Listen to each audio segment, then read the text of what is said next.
MIM के इकलौते विधायक अख्तर लिमान का समर्थन आरजेडी मांग सकती है। देखिए, गिरगिट भी फेल है नीतीश जी की तरह रूप बदलने में। वो कब किससे मुस्कुरा लेंगे, कब किससे गले लग जाएंगे, कब किसी का दामन छोड़ देंगे, ये तो कहना बड़ा असंभव सा है। यकीनन है कि ये निज स्वार्थ के लिए लोकतंत्र की बलि है और ये विचारहीन राजनीति है, दिशाहीन राजनीति है। इससे राजनीतिक मर्यादाएं पास हुई हैं। इस वक्त बिहार में राजनीतिक हालात क्या है, लगातार इससे हम आपको अवगत करा रहे हैं, लेकिन अब खबर ये चलने लगी है कि राजद अकेले सरकार बनाने के लिए हाथ पैर मारना शुरू कर दिया है। राजद वालों ने जीतन राम मांझी को मुख्यमंत्री पद का ऑफर दे दिया है, ऐसी खबर चल रही है। इसका पुष्टि हम नहीं कर रहे हैं, लेकिन एक और खबर चली कि एमआईएम के इकलौते विधायक जो बिहार में है अख्तर लिमान, उनसे भी संपर्क जल्द करने वाली है राजद, और राजद को उनका भी समर्थन चाहिए। इस बीच हमने एमआईएम के इकलौते विधायक और प्रदेश अध्यक्ष अख्तर लिमान साहब से बात की है। आप खुद सुनिए कि अख्तर लिमान साहब क्या कुछ कह रहे हैं। बिहार में लगातार सियासी हलचल तेज है और इस बीच हमारे साथ फोन कॉल पर जुड़े हुए हैं एमआईएम के इकलौते विधायक अख्तर लिमान साहब। कैसे हैं सर?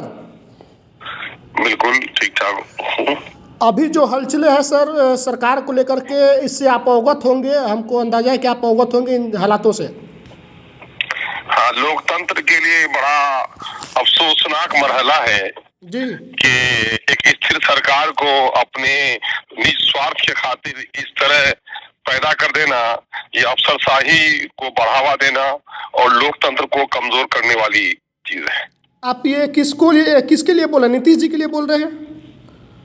जाहिर है मुखिया वही है, अलटने पलटने की खबर उन्हीं के हवाले से अब तक आ रही है। जी बिल्कुल। तो एक खबर और चल रही है कि एमआईएम के इकलौते विधायक अख्तर लिमान का समर्थन आरजेडी मांग सकती है, समर्थन चाहिए वो, अगर सरकार वो अलग से बनाना चाहे तो आप समर्थन देंगे? अब सवाल ये पैदा होता है कि अभी तो सरकार गिरी नहीं है, सरकार बदलने, अब नीतीश जी की बातों पर कितना विश्वास किया जाए? सुबह कुछ बोलते हैं, शाम कुछ बोलते हैं, रात को फिर उनकी बात अगर लालू जी से फिर बन जाए तो सुबह का नजारा अलग होगा। पहले मामला फैजा साफ हो जाने दीजिए, फिर हमसे ये बात पूछिए।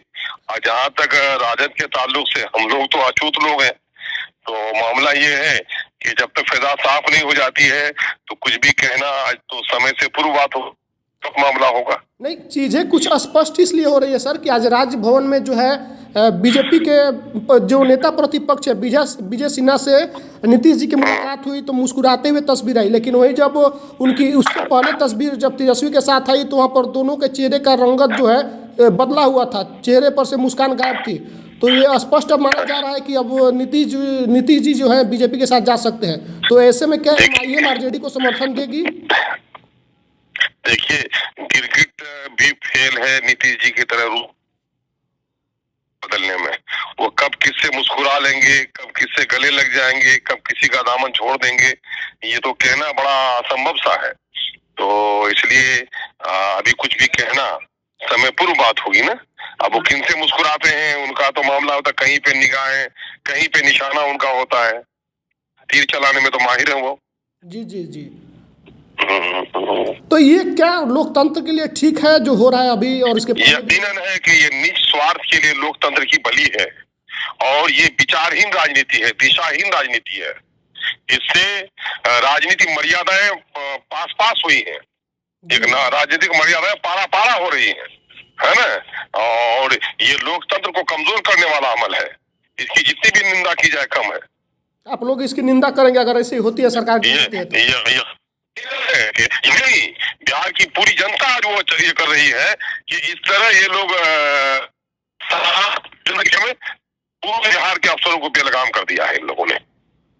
चलिए शुक्रिया सर, अगर कुछ ऐसा होगा तो फिर हम आपसे संपर्क करेंगे। बहुत धन्यवाद साहब। तो ये थे अख्तर लिमान साहब, उन्होंने साफ कहा है कि नीतीश कुमार निजी स्वार्थ के लिए ये सब कुछ कर रहे हैं और ये लोकतंत्र के लिए शर्मनाक है, लोकतंत्र का ये कत्ल है, लोकतंत्र में ये जनता के लिए बर्दाश्त लायक नहीं है। अगर ऐसा कुछ होता है, अगर सरकार गिर जाती है तो वो लोग इनडायरेक्टली उन्होंने आरजेडी का समर्थन करने का ऐलान कर दिया है और उन्होंने इशारा दिया है और उनकी नाराजगी एक तरह से राजद से भी दिखी। उन्होंने कहा कि राजद के लिए तो हम लोग अछूते लोग हैं, राजद के लिए हम अछूते हैं, अछूता मानती है राजद, लेकिन फिर भी एक जिस तरीके से उन्होंने नीतीश कुमार पर हमला बोला और राजद पर उनकी जो खामोशी थी, नाराजगी भी थी, उससे यह स्पष्ट हो रहा है कि अगर ऐसा हालात बनता है तो एमआईएम राजद को समर्थन देने के लिए तैयार है। फिलहाल जो भी अपडेट होगा हम आपको बतलाएंगे। आप बने रहे हमारे चैनल पर। बहुत बहुत धन्यवाद।